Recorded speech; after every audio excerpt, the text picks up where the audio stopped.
What's up, it's Merc here, and today I'm bringing you what I think is going to be an absolutely broken build for Necromancer when full launch comes around. For beta, it's doing really well right now, but I think when full launch comes around and we can play around with it a bit more and level up the skill tree a bit more, it's going to be insane viability and damage. I mean, we can constantly self-sustain ourselves with heals and we can constantly pump out damage.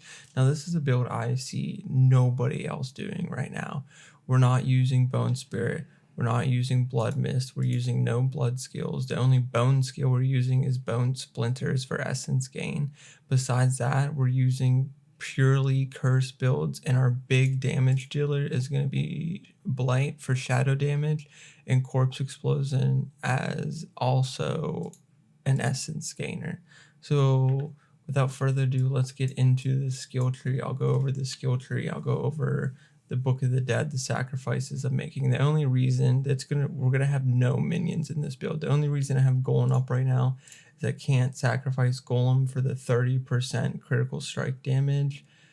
And for right now, sacrificing, I mean, I don't really want the 10% increased attack speed. It's more beneficial right now at level 25 to have Golem up. But let's get over to abilities. And one of the first things we're going to look at is Bone Splinters. I have Bone Splinters, I have Enhanced Bone Splinters, and then Initiates Bone Splinters. The reason I did this is because I want this vulnerable for Corpse Explosion. We're going to come down here. We're going to go Blight. Blight is going to be what's going to do some of our massive damage. I mean, if you look at it right now, the impact is at 287. Damage over time is 697. That's over 1,000% damage, just base hitting. Now, if we crit on this, it's going to be just as good as the Bone Spirit, but you can shoot off 5 or 6 of these at a single time instead of waiting a couple seconds per cooldown. So we're going to get Blight the whole way up to rank 5. We're going to get Enhanced Blight to slow enemies, keep them at a distance. Paranormal Blight to immobilize them as well, because that's going to help us out with some legendaries. I also ranked up Hued Flesh to 3 for the bosses, because there's not going to be many adds at some bosses. So this is really going to help with Corpse Explosion and just additional DPS. So then we're also going to come down. We put 1 point in the Corpse Explosion. Then we have Enhanced Corpse Explosion for the radius.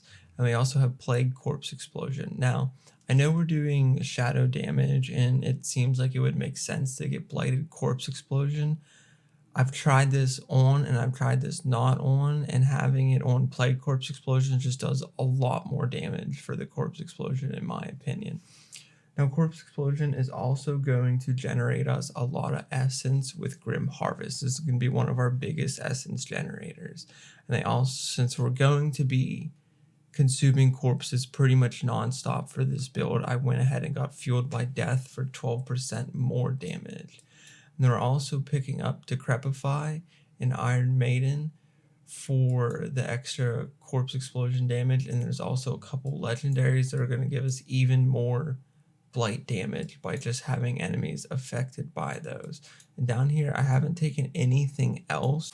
So at this point in the video, I realized my audio cut out or something happened to it, but I just go on to talk about my 2 other skills that I'm going to be using, and that's going to be Decrepify and Iron Maiden.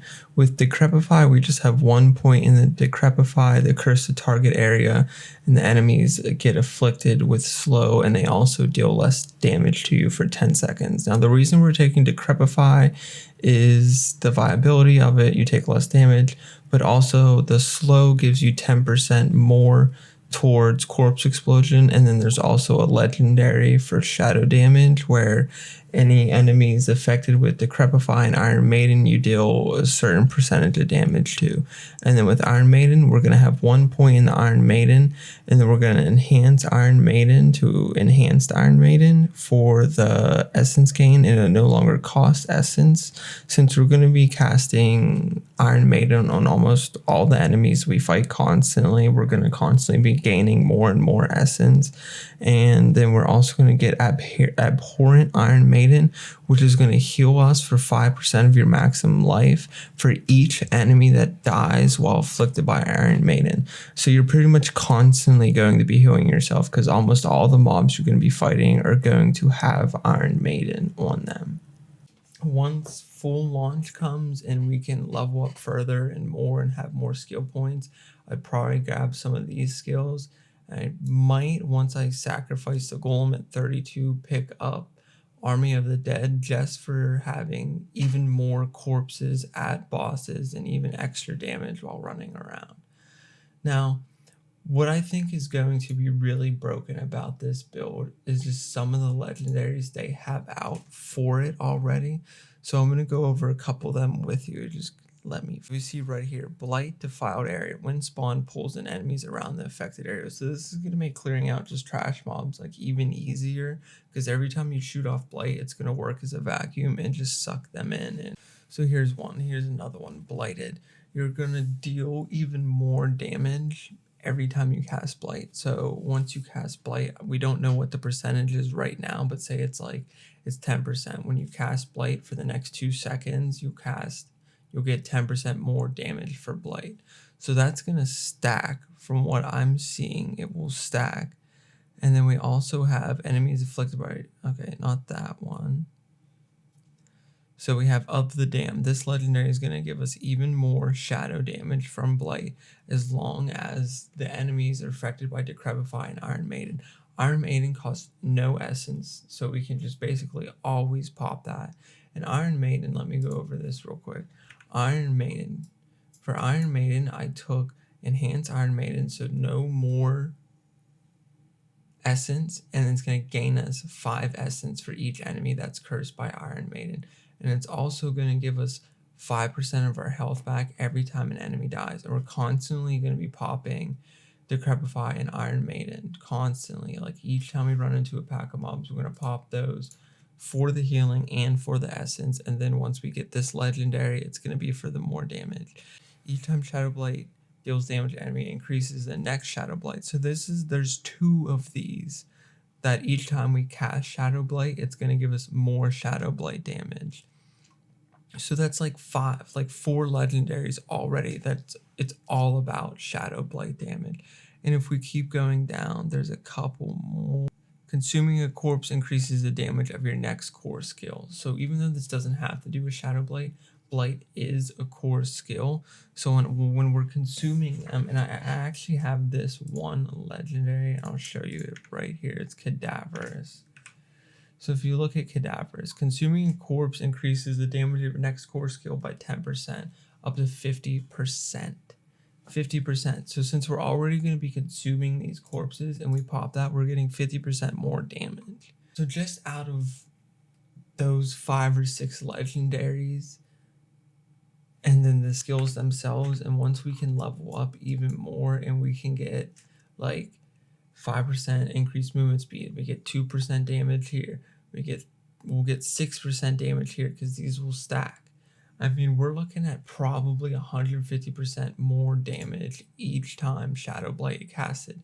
So that's going to be causing like 15 to 2,000 damage every time we hit somebody with it, not including the little bit of damage we're going to get from Corpse Explosion, the damage we're going to get from Iron Maiden, and the damage that's coming out from Bone Splinters. I mean, this is just absolutely going to like be shredding come full launch. And I have really high hopes for this build, and I'm excited to see how it is. I'm going to run a Nemo real quick for you guys and just show you what it's like right now, only having the one legendary and the skills that I have right now.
Alright, that's going to be it for this video. I hope you guys liked it. Don't forget to like and subscribe, and I'll catch you next time.